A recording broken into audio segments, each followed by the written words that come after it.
Hey guys, what's going on? RDI guy here. Doing a little dash bezel surgery today. On the bottom you can see that's my original 94 Ford Power Stroke. Yes, Power Stroke. Bezel, or the diesel bezel. Above it is a Amazon special for a gasser. We're gonna make it work because for 20 bucks versus 450 American dollars from CP Addict, not knocking their quality, but holy shit, we're gonna make it work. You can make the gassers work. It's damn near the same dash. The only difference is you can see the diesel has the cutout for the wait to start light. The gasser obviously not so much. On my truck you've got low range 4x4 and your turn signal indicator, and on the left side you had airbag, theft, turn signal. On the gasser you've got amps, fuel reset, whatever that is, and a turn signal. So luckily I have the best fiance in the world. She let me use one of her makeup brushes because her fire extinguisher went off in the truck. Don't ask why. I broke it, and luckily she didn't care about this one. If you use the end, something soft, but not, don't use a screwdriver or something. Okay? Remove. And I'm sorry these are chintzy, cheap videos because all I got is my phone, and I'm not doing full-time vids. You remove the little rubber piece there off the back side. It's just glued in. It's just glued in. So you can pop it out. I'm gonna attempt to pop that one out. Super glued in. I got a Dremel tool. I'll make a second video on how I cut that section out. And I got some other repairs to do on the dash stuff, which I'm gonna try and save a couple bucks and make myself some fixture brackets. Show those in later videos. Hopefully this helps guys out. If you guys want me to make more videos, let me know. Or other how-tos, check out my other stuff and we'll go from there. See, part 2 of the gas to diesel cluster swap. Started off with a Dremel tool or a rotary tool of any kind. This is Master Crappy tire. Probably older than I am, I have no idea. Start with one of these little cut-off wheels. They make different types, but the steel one works best in this plastic. You don't need super speed, you don't need something super aggressive, just go nice and slow. I started with that, just kind of getting an outline to cut it.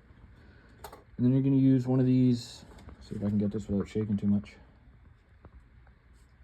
One of these type wheels, attachments, whatever the hell you want to call that. There's a carbide bit, I guess. And just slowly work away at your edges. No, it won't be the prettiest. Yes, you will nick it, especially with me.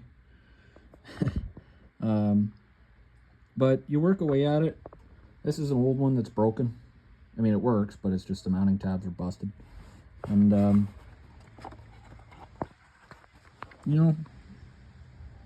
it ain't pretty. From 40 miles away, you think, oh shit, that's a nice dash, and whatever. If you really want to, you can get in here with a sanding wheel and clean up all these little lumps and bumps, make it absolute perfect. It all depends on what you're into. The whole reason I did this is because I personally don't have the money to go out and buy a new diesel bezel. I just don't. Not putting, my last video, I'm not putting CP Addict down, because they make amazing products. Their teams are wicked. They're smart. And they spend countless hours engineering stuff for our old trucks. So kudos to them. I have ordered stuff from them before. I just did a full headlight, taillight, clearance light kit. I'm doing LED dash lights as well. They make amazing products. Some things we can make on our own.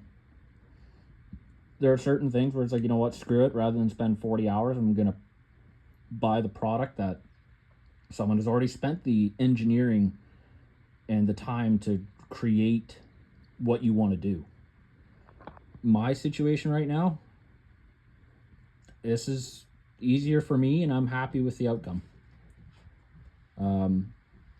But yeah, you will, realistically, back to this, a small rotary tool makes this a lot easier, a lot faster.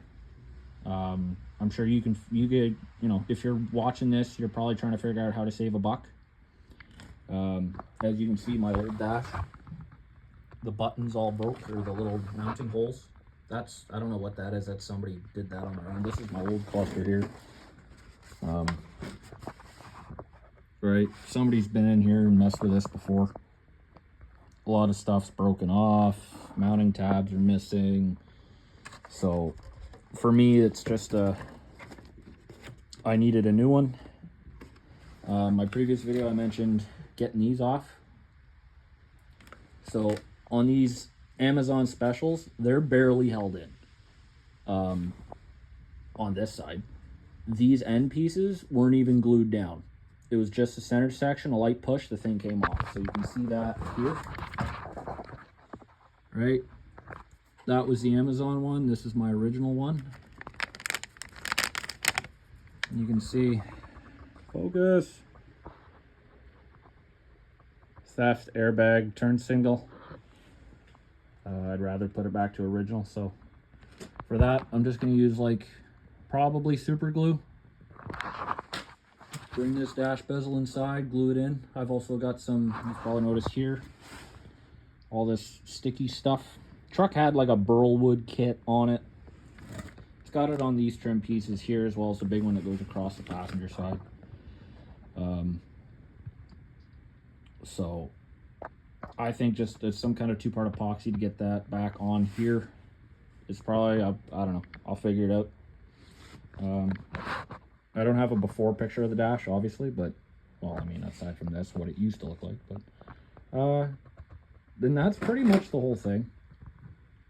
A small Dremel kit, take your time, go around, follow the original one. Yeah, you will notice with your modification, the wait to start light indicator, it sits in there pretty good the way I got it, but it doesn't sit flush on that. And this one's already starting to crack. So I'm probably just gonna toss a couple washers in there.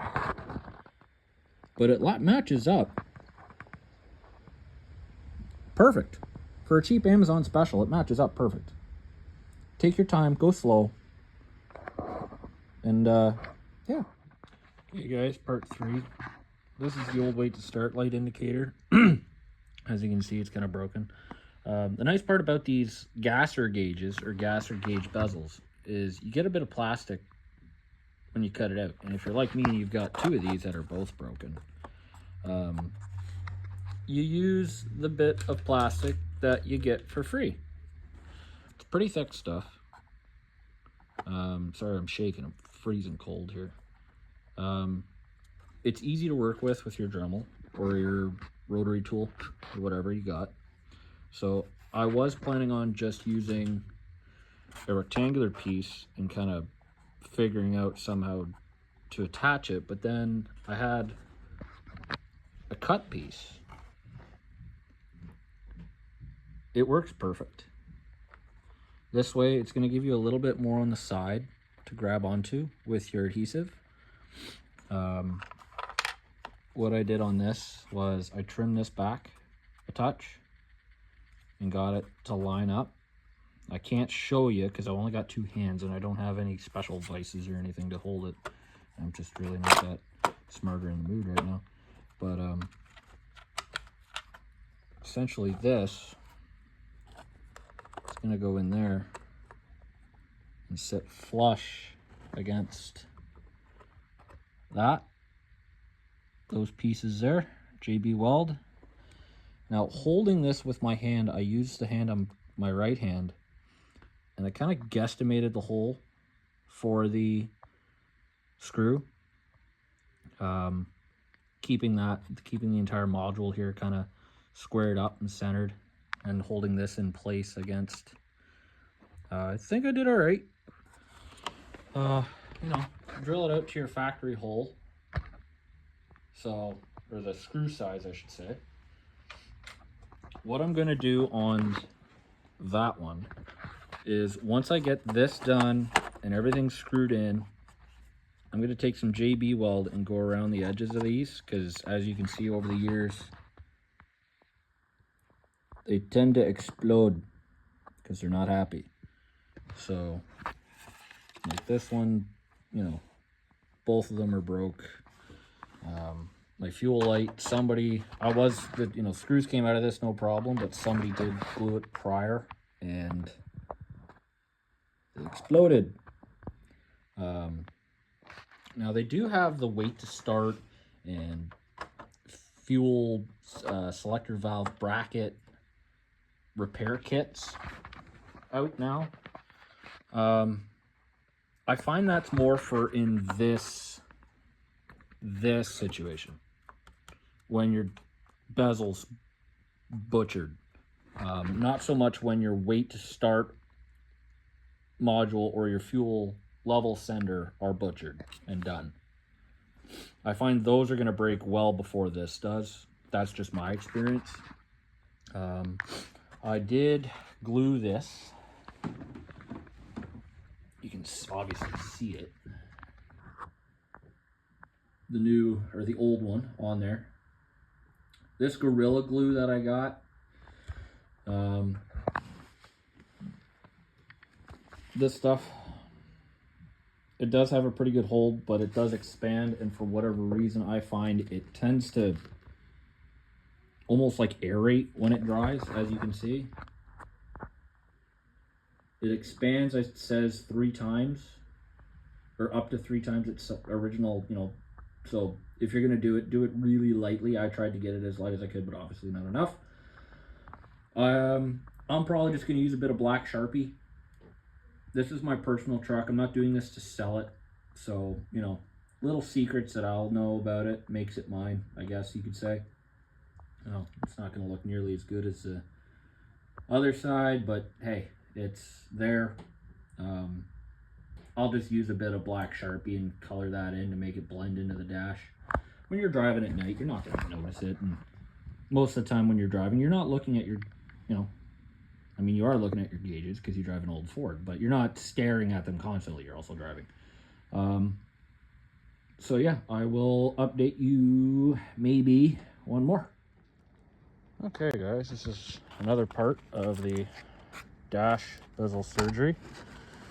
So as you can see, we've got the new, or the old module in. Those are number 6 by 5/8 wood screws. I find they fit these better. They don't seem as tight as number 8's trim screws that come with it. It's a pretty tight fit. I added some washers just because everything's a little messed up. But just to kind of help support it, I put some JB weld in and around all that to try and make sure that those last a lot longer. Still have to install the fuel selector valve. The new, or my old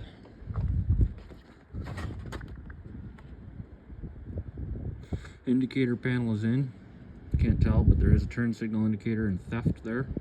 Like I said, I just colored in the super glue with a bit of, or the Gorilla Glue with a bit of Sharpie. You know, from 40 miles back, it looks okay, and in the dark, it'll be fine. You can see, not the prettiest, but it'll get the job done. For 20 bucks for the whole bezel, I can't complain. Like, I'm really not. I'm not upset about it. I used some 3M trim tape, double-sided 3M trim tape for these. You see, I didn't exactly put it on square or level, whatever. And then this is my HVAC panel. You can see it's a little blown out. This side broke apart completely. That's just a cardboard. But all in all, it should hold. So it held together. It was like this one, but because I moved it, of course, it destroyed itself. So yeah, show you the finished product later. Okay, and this is the last part. As you can see, the Gasser Amazon Dash is in. Is it a perfect fit? Not really. If you can go out, if you get your old one, replace these with maybe your OEM ones, or I'll just plan on getting some butyl tape or something and shoving it up there, something to take up the slack. That'll get annoying. All in all, I think it looks pretty good. It's not too bad. The textured look is different, so fits in there good. Can't really tell when you're driving, when you're driving. So I'm happy with it. I just got to find a new trim piece here because all those are broken. I think there's 2 holding this thing on. For putting these back in, like I said, a 6 by 5/8 wood screw you can find in your hardware section. I find they thread in nicely to the grommets on the back side without really expanding the plastic all that much. It's got good bite. You can control it. They're flush, or they're countersink type, with their fucking wood screw. So it's gonna sit flush against the things, the tabs for here. I didn't trust OEM screws here on the chintzy plastic, so I used the wood screws and they grab really good. I can comfortably do that. You're not sitting there like punching it with your finger, hopefully. But yeah. And then all these trim screws behind here, as well as for this cover, they're number 8 automotive trim screws. I picked up a few at my local parts store just in case, because I thought I'd use them here. Ended up using one behind here on the other side because I still had one factory one. So yeah, hopefully this helps some guys save a bit of money from time to time, or here and there. There's lots of videos on how to change those to LED. Can't see it right now because it's daytime, but they work good. All I can say is your ABS light, battery light, theft and airbag lights, leave those incandescent. I just swapped the ABS light back to incandescent only because I put the LED in and it was on. Even though there's no issues, it's off now. And yeah, aside from that, everything else can go LED. I put these two, the 4x4 lights, to incandescent right now only because my 4x4 doesn't light up. I imagine that's a shift switch on the transfer case. I got to deal with that. Truck actually has 426,000 kilometers, not 326, because odometers on these OBS Ford do not show 4, 5, or 6. So you will have a 300,000 kilometer or 300,000 mile truck up until it rolls over to 700,000. So yeah, whatever project is next, I'll maybe make a video if you guys like that stuff, if it helps. And yeah, have a good one, guys.